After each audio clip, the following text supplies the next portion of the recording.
Today's video is brought to you by Candid. Hey brother! Guys, last week over on Twitter, our younger brother Tyler posed a question about which characters from Harry Potter could wield the mighty hammer of Mjolnir. And naturally, we took to the case with gusto and assembled a list of over 25 different candidates from the wizarding world and then polled you guys about which ones you thought would be able to hold the hammer. Each character got their own poll over on our brand new Instagram page, which hey, look at that. 9 years on YouTube and we finally have an official Carlin Brothers Instagram page.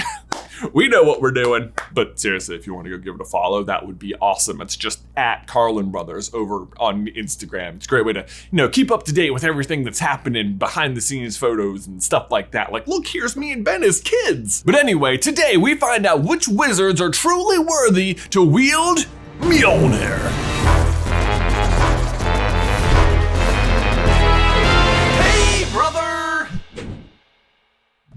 Guys, before we dive on in, we need to give a huge thank you to today's sponsor, Candid. They're specialists for everything, right? Like your car breaks down and you take it to a mechanic, or that one guy your mother-in-law knows. Trust me, he's actually pretty good. Did my kitchen, give me a discount. Or if your pipe bursts, you call a plumber, or probably that same guy your mother-in-law knows. A bit of a jack of all trades, and weirdly enough, his name is Jack. But if you have crooked or uneven teeth, you go to an orthodontist, and that is where Candid steps in. They are specialists in teeth movement with their invisible, removable, and comfortable liners. And Candid only works with licensed orthodontists, and when you work with Candid, you'll work with the same orthodontist from start to finish. Which means your entire treatment is prescribed and monitored throughout your entire journey by someone who is an expert in tooth movement.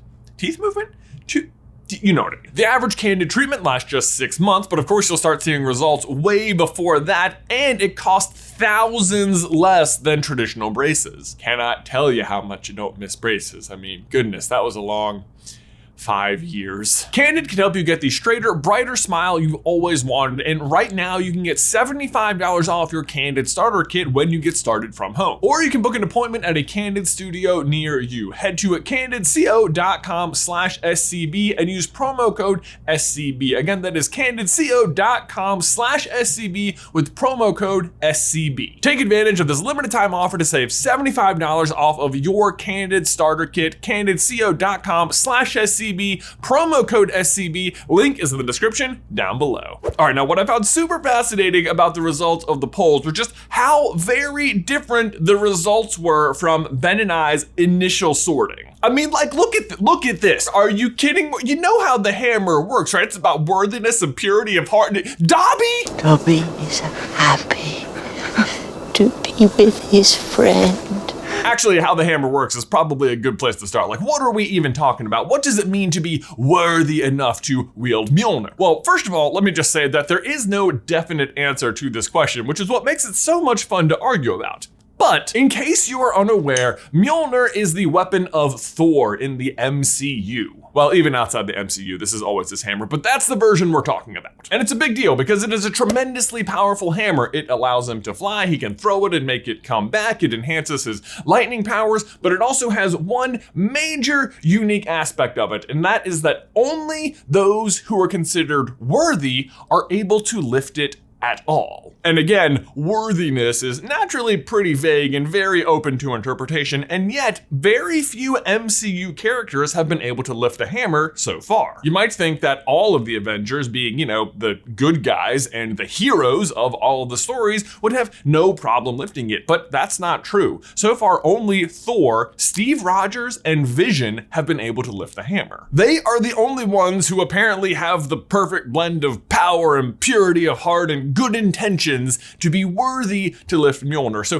today, what we're going to do is put those parameters to the test in the wizarding world. And given that this is the weapon of the God of Thunder, it seems only appropriate that we start off with Lightning Head himself, Harry Potter. And Harry, I think, is pretty easy. I think by the time he sacrifices himself at the end of Deathly Hallows, there is no question he could absolutely lift Mjolnir. And at 54% yes, you guys actually totally agree with this one. I mean, after all, Harry's sacrifice in Deathly Hallows is even more than what Thor does in Thor 1 to prove his worthiness. In that case, unarmed and powerless, Thor offers himself up to Loki, who swiftly fails to kill him, but the offer is is enough to win the allegiance of the hammer. Harry, on the other hand, is much more successful in his sacrifice. I mean, he actually dies, so take that, Thor. Harry is the boy who never sought power, but who had leadership thrust upon him and found he wore it well. He was willing to die to stop Voldemort from conquering the wizarding world, which brings up an interesting quick query. Do you think Tony could have wielded Mjolnir in his final moments, like if someone had thrown it to him? Because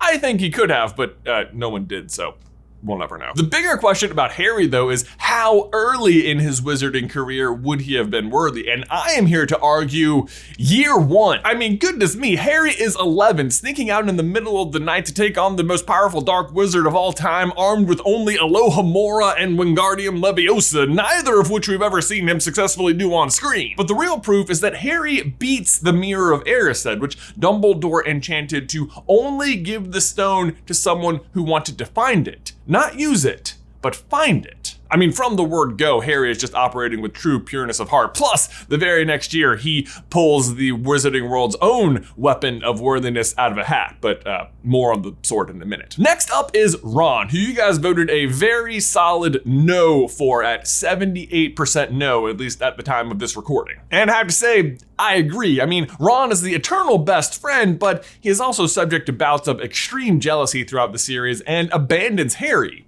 twice. The only potential caveat with Ron is that he does successfully retrieve the Sword of Gryffindor, which allows itself to be used by him to destroy the locket, which does show some tremendous character growth. But even after that, at the end of the series, when Harry is going to put the Elder Wand back, you can tell Ron is just pained by the idea of not using it, which is the seeking power choice of the Deathly Hallows. So sorry, Ron. On the other hand is Harry's other best friend, Hermione, and you guys were way more split on this one at just 52% yes. And I totally understand why this was such a hard decision, because we too were very on the fence with Hermione. I mean, for one, unlike Ron or even Harry, she chooses the cloak of the Deathly Hallows, which is definitely like, you know, the correct choice or whatever. She's also obviously very courageous, good-hearted, very smart, and incredibly talented. But she's not above some pettiness herself when it comes to making Ron jealous. I thought it would annoy Ron the most. Then there's also the whole situation where she kidnaps and blackmails Rita Skeeter, which I feel like people don't talk about that enough. And there's the time where she secretly enchants the DA sign-up parchment with a curse on it. And I'm not saying she did those things for a bad reason, but they are also still there. Honestly, though, I think the biggest argument against her comes from herself in Philosopher's Stone, where she kind of openly admits she's missing some sort of it factor. Me, books, and cleverness. There are more important things. Although I might argue being that self-aware as an 11-year-old is its own version of an it factor, so. But really, when it comes down to it, I think the actual answer that even if Hermione could lift the hammer, she never would. Next up is Neville. A resounding 89% of you said yes, Neville could lift the hammer, and I totally agree. It takes a great deal of bravery to stand up to your enemies, but a great deal more to stand up to your friends. Yes, exactly, Dumbledore. I mean, I just can't think of a single bad thing Neville ever does. He is so pure of heart, and other than Harry, he's the only other character we see retrieve the sword from the hat. Like, yes, definitely Neville could wield the hammer. Don't at me. Moving on, next on the list was Lily Potter, and this one surprised me. It was close, but you guys said 55% no, but I hard disagree. I mean, just like Neville, she's willing to stand up to her friends and Severus. And just like Harry, she sacrifices herself for Harry. And she's just described by like everyone as extremely pure of heart and talented and good-hearted and nice and all that stuff. Like, I just don't see how, I think she could. James, on the other hand, that's a definite no. I mean, there's just no getting around it that for most of the series, he's totally a bully. And you guys totally agreed at 89% no. Sirius was a little bit closer, just 69% no, but kind of the same argument as James. I mean, he's a bully for a lot of his life, and then as an adult, he seems just actively reckless. Honestly, he reminds me a lot of Thor in Thor 1 during the part of the movie where he can't lift a hammer, just maybe a little too ready, fire, aim, if you know what I mean. Lupin though, I mean, certainly if there was a marauder that could lift a hammer, it was Lupin, right? And you guys agreed it was closer, but still 59% no. I mean, Lupin is certainly my favorite marauder, but despite his good-natured, wise self, he does have some downfalls. I mean, for one, as a teenager, he is just totally fine running around loose as a werewolf with the paper-thin rationalization that his friends could control him, which is shoddy at best. And sure, as an adult, I think he grows out of that and even regrets those decisions, but there's also the infamous scene where he's trying to abandon Tonks and his unborn child to join Harry, Ron, and Hermione in their hunt for the Hallows, which Harry promptly sets him straight for. I like to think that if he had the hammer, he would have just given him a good whack right there, but sorry, Lupin. But hey, maybe there's still hope for the Marauders. Peter, right? No, absolutely not. Maybe the most unanimous answer of everyone was no, Peter could not. I mean, can you even imagine? Oh, look, I've got the hammer, I'm a rat. Wah. Next up is Ginny, and boy, oh boy, was I unsure about her, but you guys were pretty certain at 71% no. But I don't know why it's so one-sided here. I mean, I am struggling to come up with good arguments against her. I mean, sure, she does incidentally open the Chamber of Secrets, but come on, she was 11. Although, I suppose that is the same age Harry was when he beat the mirror, so. But she's also powerful, good-natured, courageous, welcoming, and not afraid to stand up to friend or foe. Like, I don't know, I can totally see an argument for Ginny. But 71%, I mean, I feel like I'm missing something. Let me know what I'm missing. Why couldn't Ginny hold the hammer? Let me know in the towel section. Keeping it in the family though, what about Fred and George? Could they lift it? I mean, they're very good-natured, right? Yeah, no, I mean, they're very funny, but there is just no way they would put that hammer to its intended use. The Weasley parents, on the other hand, very tricky. You guys were a pretty solid 62% no on Arthur, which I have to say feels about right. I mean, he's a very nice guy, but he does also like actively and knowingly circumvent the law for his own personal hijinks. And I don't think it could be denied that despite his obvious love of and support of Muggles, there is a certain amount of unintentional superiority from him. Molly, on the other hand, you guys voted yes for, but it was very close, just 53%. And most people, I think, will point to two scenes in particular for Molly. One, obviously, when she puts herself in serious harm's way and fights and defeats Bellatrix. But then also the moment with the Boggart when it keeps transforming into dead family members, including Harry. Oh. I mean, she's clearly powerful, good, loving, courageous, all the things you would expect. But on the other side of things, she can be conniving at times in terms of like separating Harry, Ron, and Hermione on multiple occasions to stop them from getting together to discuss things or even plan things. She does turn on Hermione based on just complete hearsay from Rita Skeeter, and is perhaps guilty of minor bouts of favoritism with her kids. I mean, Ron certainly feels extremely overlooked most of the time. And she does not super believe in Fred and George for a very long time, despite their obvious given talents for the goal they have set themselves up to pursue. I mean, at one point she discounts their existence because they weren't prefects like the other boys in the family. Oh, I don't believe it, I don't believe it. Oh, Ron, how wonderful, a prefect, that's everyone in the family. What are Fred and I, next door neighbors? And I mean, if you want to compare that to Thor, he constantly and continually, despite probably better judgment, believes in his brother Loki, no matter how many times he stabs him in the back. So with that said, like, yeah, I can see the argument, but I'm afraid I personally have to pass. I do not think Molly could lift the hammer. Moving on, what about Mr. Most Powerful Wizard of the Age himself, Mr. Already Master of the Elder Wand, Albus Dumbledore? Yeah, he's a hard pass no. And you guys totally agreed at 61% no for Dumbledore. And if you'd like to see a 7-part series about why Dumbledore can't lift a hammer, I would recommend our Dumbledore's Big Plan series right here. But the short answer is the insane secret keeping and massive manipulation of Harry's entire life. For the greater good, of course. Speaking of which, let's take a turn into some villains. You may have wondered why we even included these guys on the list, because it seems like such an obvious no. Except, do you know who else has been seen wielding Mjolnir? Hela, who the hammer belonged to before Thor.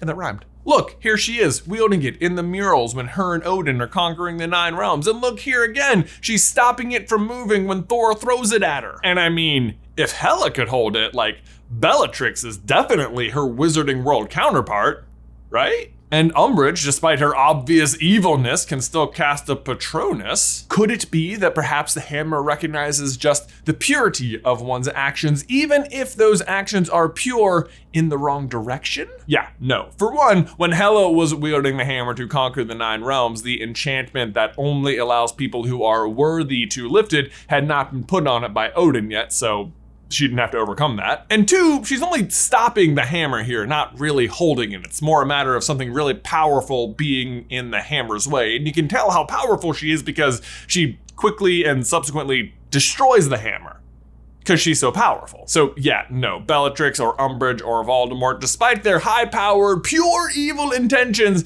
could lift the hammer. Moving more into the gray area of things, Snape was an interesting one. I mean, ever the double agent, ever working for love. Yeah, he's a definite no, and you guys agree that 78% could not lift Mjolnir. Despite his love of Lily and his hatred of Voldemort, there's just no justifying his unnecessary bullying of the students. I mean, he is Neville's literal worst fear.